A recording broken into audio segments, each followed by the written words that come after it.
given probably baka meron siyang petrify, pero we have to see. Pero it's gonna be a hard, I mean, that is very tricky yung para sa akin nung Kadita pick na yon, pero it actually might work.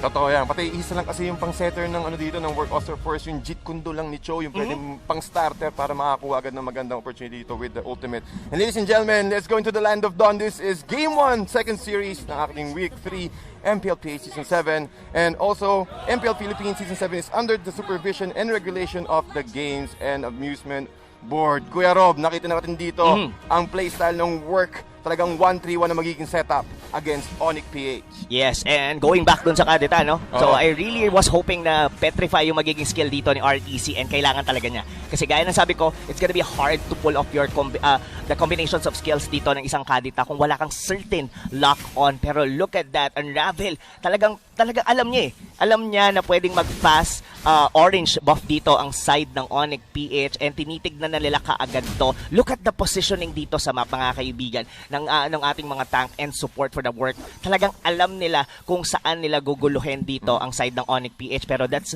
alam din ng Onic PH kung paano. Nakita nila na nandun sa side na yon, lipat tayo kaagad sa kabila. Nako, habang lumipat dito naman sa bottom lane, Kosei, dalawa ang kalaban, Iyakno and Jay. Pati nakita natin yun, no? Si Jay kontrolado talaga kaagad dito ni Unravel with the Avarice. Ginagamit niya yung kanyang first skill para ma-check kaagad yung Light of Retribution, para ma-delay yung level 4 agad dito ni Jay. Since nakita natin yung Natalia once na nag-level 4 siya, mas malaki yung kill potential dito ng Onic PH. Pero dito sa top lane, Dilar and 3 Martizi. Nakita natin yung laro dito ni 3 Martizi with this show as well. So parang kamao, laban sa kamao dito sa top lane ng Onic at Work. Oo, and it's gonna be very tricky, no? Mahirap din talaga sumabay dito eh. Ang isang show here on versus Pakito, no? Kumbaga job lang gagawin nito, pero yeah, this is 3 Martizi. He could be able to pull this one off. Pero we have a slow start dito, TDZ, in these two teams, and talagang they're actually respecting and they're not actually diving into one another.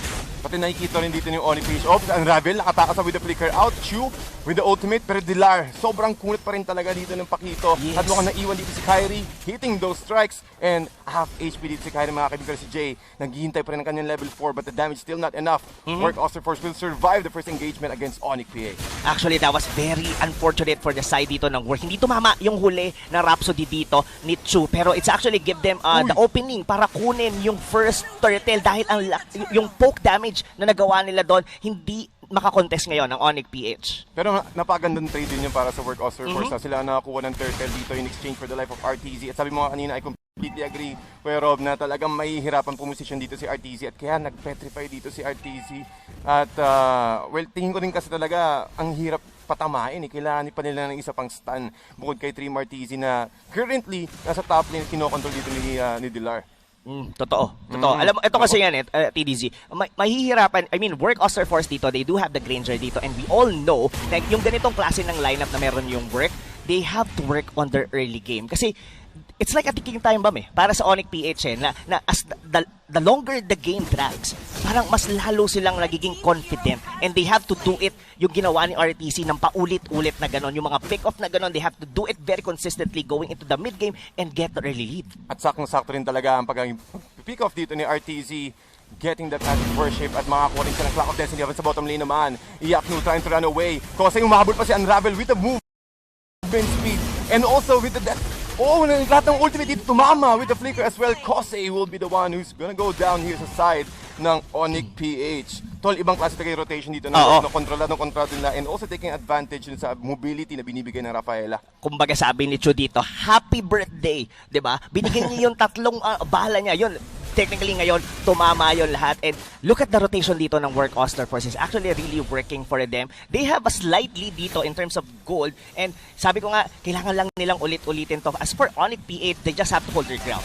Diba? Kumbaga, not to give a lot of kills dito, early game dito sa Work Oster Force, kasi mas mahihirapan sila ditong in-neutralize going into the late game. Pero Onic PH, with Iyakno getting his Clock of Destiny, medyo kahit papano maaga na rin siya, and Jay giving the vision para sa side ng Onic PH. Still, masasabi ko dito, still on a 50-50 ground tayo dito, pero hard medyo mahirap yatang i-contest dito ang Work Oster Force on this turtle. Ang mo si Dilar dito, with the knock-up as well. Saktong-sakto yung ultimate dito ni RTC, makakahuli ng dalawa. Dalawa ang matutumba rin sa side ng Onic PH, pero si Chuuu mukhang humahabol pa. Kosei will take down Hate with a nice Jeet Kundo with the Way of the Dragon na isolate kaagad nila.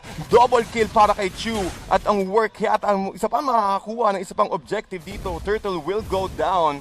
At RTZ, man, ang ganda ng setup dito and also positioning para kay RTZ. Also with the Petrify, isa yun sa mga key kung bakit nakakuha ng 4 ang Work Oster Force. Yeah, napaka-unfortunate doon para sa side ng Onic PH. They could just have simply give it up. Diba? Parang nakaposisyon na well doon yung Work Oster Force, and look at here on the replay dito. Papansinin mo dito, yes, nandun si Dilar. They could have a perfect knockback doon sa may pakito na yun, pero hindi niya na nahuli doon, and Chuuu actually has a great place. Wow.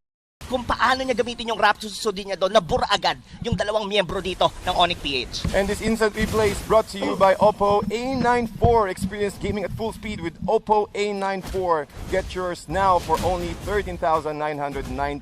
At grabe talagang galaw dito ng Work Oster Force. Nakita natin talaga na mahusay sa early game. At talagang once nakapag-snowball ang Work Oster Force, kaya nilang dire-diretso yun. Tulad na ganito. And they wave the Dragon with the Rhapsody. Mukhang mabubuhay pa dito si Iaknu. And again, with another kill for Work. At dalawa matutumba dito, 2-for-1 exchange. Work Oster Force, kontrolado nilang early game at mahihirapan ang Onic dito since handa sila makipag-trade sa top lane against sa middle lane turrets ng Work. Yes, pero eto na yung tempo eh. Nandito yung pacing nasa Work Oster Force na eh. Onic PH, they need to find a way paano pahintuin to. Kasi Chuuu here, literally, his snowball. Nag-snowball na siya. Look at the damage from the Rhapsody. Doon pa lang sa may turtle fight, ang bilis niyang mabura. Jay here with this Natalia, tamaan lang siya ng dalawang Rhapsody. Hindi niya na kaya kagad pumasok doon sa may backlanes dito ng Onic PH. But Onic PH, they could somehow still work this on as long as they don't give the mid lane turret. Ito na lang ang nag-hold sa kanila para hindi sila totally mapasok dito ng Work Oster Force. Kasi the last thing na gusto mo mangyari hindi ka na rin makakuha ng orange or ng purple buff mo for your jungler. Nako, at mahirap naman yun kasi isa sa mga junglers dito na sa side ng Onic PH is YSS Way of the Dragon. Mukhang mahuhuli dito Jay trying to run away at mukhang makakatakas pa rin with the help of Iaknu. At napaka-confident talaga ng Onic PH dito na kumakat sila sa loob ng Tier 1 at Tier 2 turrets.